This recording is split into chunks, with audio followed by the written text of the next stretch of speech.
Olá, muito bom dia. Espero que você esteja bem no início desta quinta-feira, onde nós queremos dar sequência ao texto bíblico que vimos na manhã de ontem ou no dia de ontem, depende também do horário no qual você deu atenção a esta meditação, que você pode tirar o seu momento, e desejo que você possa ser abençoado a partir do agir do Espírito Santo também na sua vida nesse dia, porque é sobre o agir do Espírito Santo que nós queremos refletir um pouquinho na sequência da história de Pedro, João, juntamente com a comunidade cristã que nos é apresentada nos capítulos anteriores como agora já haviam 3.000 pessoas.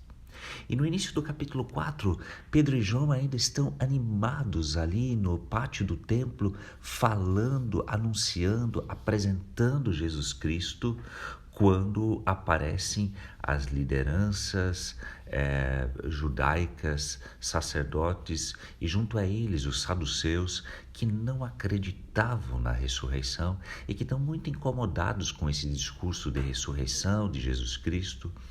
E por isso eles são levados como prisioneiros.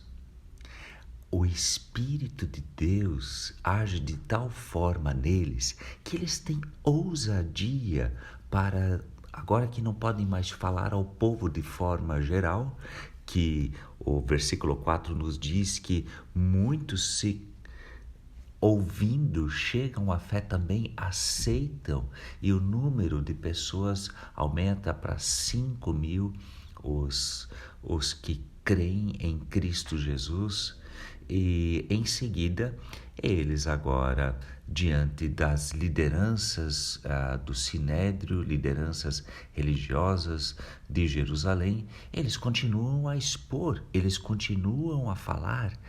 O Espírito Santo é aquele que nos faz apontar para a centralidade de Cristo Jesus. Leio para vocês o versículo 11 e 12.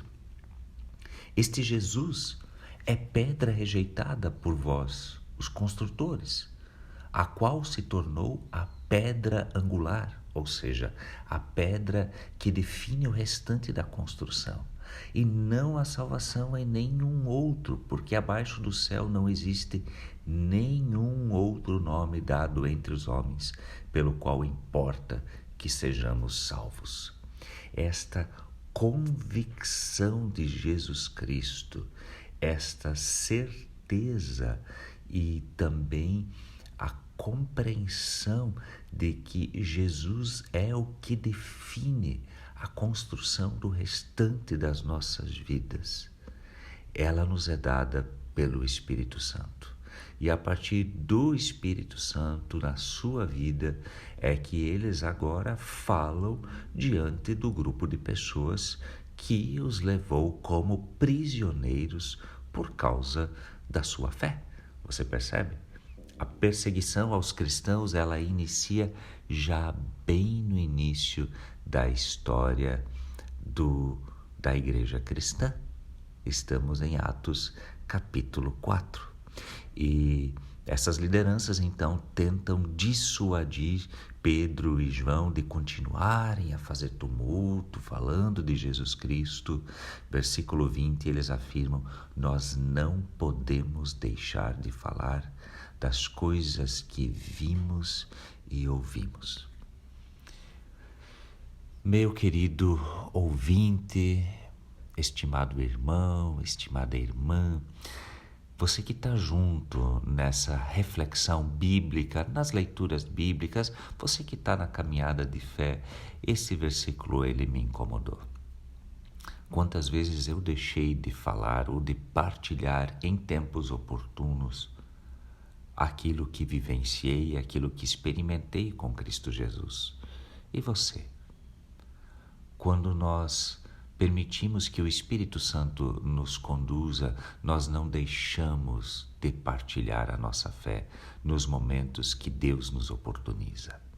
É interessante que em seguida as lideranças judaicas elas percebem que não podem segurá-los que não podem mantê-los, eles não têm argumento para isso, então os libertam, dizendo: não façam tanto tumulto agora.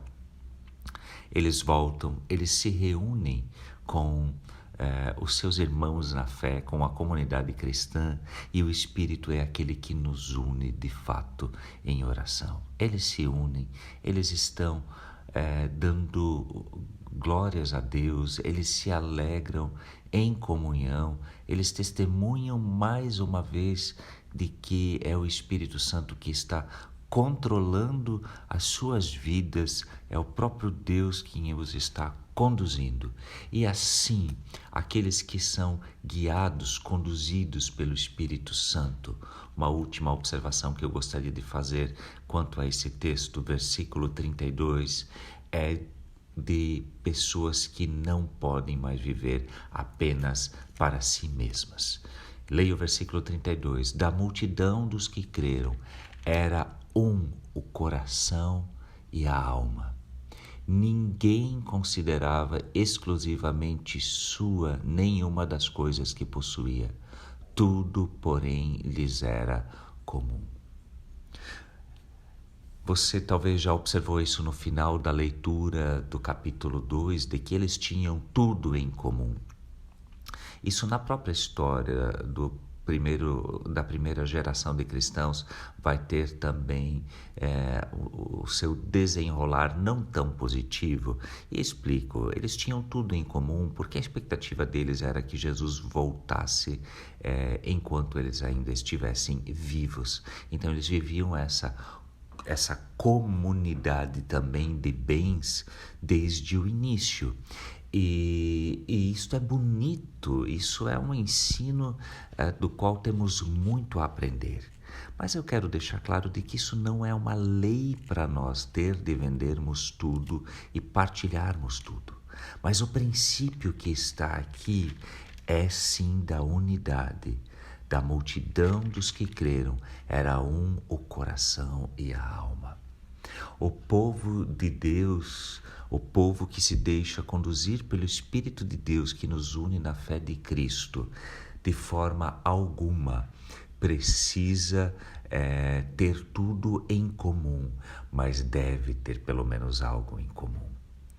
Deve se importar, deve sim se preocupar, deve sim agir em direção ao seu próximo.